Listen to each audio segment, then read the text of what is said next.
We filed a lawsuit. Sure enough, that we were going to benefit initially from the lawsuit, but I never dreamed in a million years that it would be as far-reaching as it did go.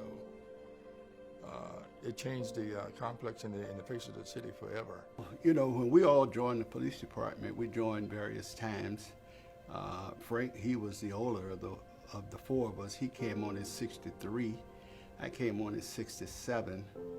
And I think Clarence and James came on like in the early 70s, around 1970. And we all had our various experience with the police department. Some were good and some were bad. We were watching and observing discrimination, blatant discrimination in the agency at that particular time. A lot of the guys on the police, a lot of the white officers on the police department, they weren't bad. They were serious. They were sincere about their jobs, and they were sincere about treating people fair and equal. But then there were a few just didn't care, and they didn't hide it. You have to take in consideration that during that time, we were coming out of segregation into integration, and it was the practice of the police department to maintain the segregation attitude towards blacks, and it's unacceptable for me. Experiencing different things and different treatments, we were excluded from a lot of classifications and certifications and jobs on the department, and we would ask why, and they really couldn't give us a definite reason or a definite answer. At that time, there was only about 16 black officers in the police department.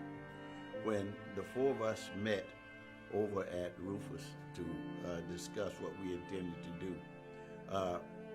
The first thing we wanted to do was eliminate the officers that were within 5 years of retirement. Then we had to look at who was just coming on the department. At that time, Benny Holder was the youngest officer on the department, and he was there with us. And we told him no, we did not want him to jeopardize his career. But we wanted him to prepare to go through the doors that were going to be open as a result of this suit. And the three of us, along with Rufus, and discussed, I think it was one of the officers that was there as well, Romeo Cole, and discussed the lawsuit and see how it is that we were going to go about filing the suit, and we did with EEOC. When the city was first notified of the lawsuit, I was transferred 3 times in one day.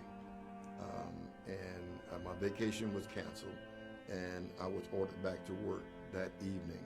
And once we filed in 1974, it took about 2 years, and in 1976, we got our word back that we were successful, and immediately things really started to change, and some people got promoted, and some didn't, that should have, and then the entire city government, you know, the waterworks, the library, whatever part of the city government that the city was responsible for benefited, you know, somewhat from this lawsuit. I see our footprint on all that's occurring right now.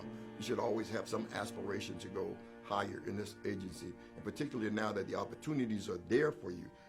You need to want to move forward and open the doors for those that's coming behind you. As Clarence said, if they don't move, the doors are going to close. For the Tampa Police Department to, at one point in time, we watched Chief Benny Holder become the Chief of Police, the longest serving chief that's ever in the history of the Tampa Police Department. He sat in that office for 10 years as the Chief of Police. No other chief has ever been there that long. Tina Wright to be the Assistant Chief, and Carl Davis was the Major. So that was 3 tremendous, powerful people sitting around the table. With law enforcement today and the mayor and the chief and so forth, I could definitely see some changes in it now.